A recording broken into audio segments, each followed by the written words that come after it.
Comme tout le monde le sait, il y a eu il y a peu le fameux attentat lors du 14 juillet sur la promenade des Anglais à Nice. Alors, des attentats comme ça, dans ce genre, il y en a à l'appel depuis le 11 septembre 2001.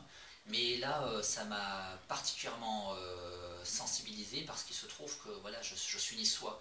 Et voilà, et moi, au 14 juillet, au feu d'artifice, j'y suis allé un grand nombre de fois. Et là, j'aurais pu y être, j'ai des amis qui y étaient. Il se trouve que je ne pouvais pas. Et certains amis m'avaient invité. Et bon, je n'étais pas disponible. Je devais me lever tôt le lendemain, donc je dormais pendant ces événements. Et j'ai été réveillé par le téléphone par des amis qui s'inquiétaient, qui avaient peur que j'étais présent lors de l'attentat. Et c'est comme ça que j'ai appris au milieu de la nuit qu'il venait d'y avoir cet attentat. Un attentat horrible avec un chauffeur qui a conduisait un camion qui a foncé dans le public et qui, au passage, a quand même tué une dizaine d'enfants. Et voilà, donc c'est un truc qui m'a vraiment chamboulé, vraiment choqué. Et voilà, et en plus, j'ai appris par la suite que les terroristes s'en sont pas arrêtés là, qu'ils ont voulu garder la main, en fait, puisqu'il y a eu une attaque dans un train avec des hachettes et des couteaux perpétrés par un Afghanistan, et puis encore récemment, une attaque dans un magasin à Munich. Mais bon, cependant, voilà, il faut quand même faire attention, il ne faut surtout pas rentrer dans la stigmatisation, il ne faut certes surtout pas stigmatiser des populations, parce qu'il ne faut pas oublier que la France est un pays multiculturaliste, et il faut rester fort et ferme, accroché à notre culture multiculturaliste.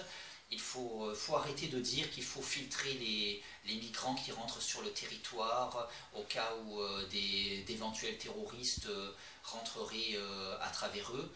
Et donc, oui, il faut arrêter de dire que c'est les Arabes ou les terroristes. En réalité, le problème c'est pas ça. Le problème, c'est les armes. Il faut donc interdire les armes. Alors évidemment, à commencer, il faut interdire les armes à feu. Bon, il se trouve qu'elles sont déjà interdites, c'est vrai. Mais malgré qu'elles sont interdites, les terroristes arrivent quand même à s'en procurer, on ne sait pas comment. Et alors que nous, de notre côté, si on voudrait s'en procurer pour se défendre, l'interdiction elle marche très bien, on n'y arriverait pas. Mais bon, il faut donc renforcer l'interdiction. Il faut vraiment faire en sorte que l'interdiction soit une véritable interdiction et faire en sorte que les terroristes ne puissent plus se procurer d'armes à feu. Il faut vraiment rendre les armes à feu interdites. Il faut vraiment interdire à fond les armes à feu. Et puis continuer dans ce chemin-là en interdisant aussi les couteaux, les hachettes, les fourchettes et les camions, bien sûr.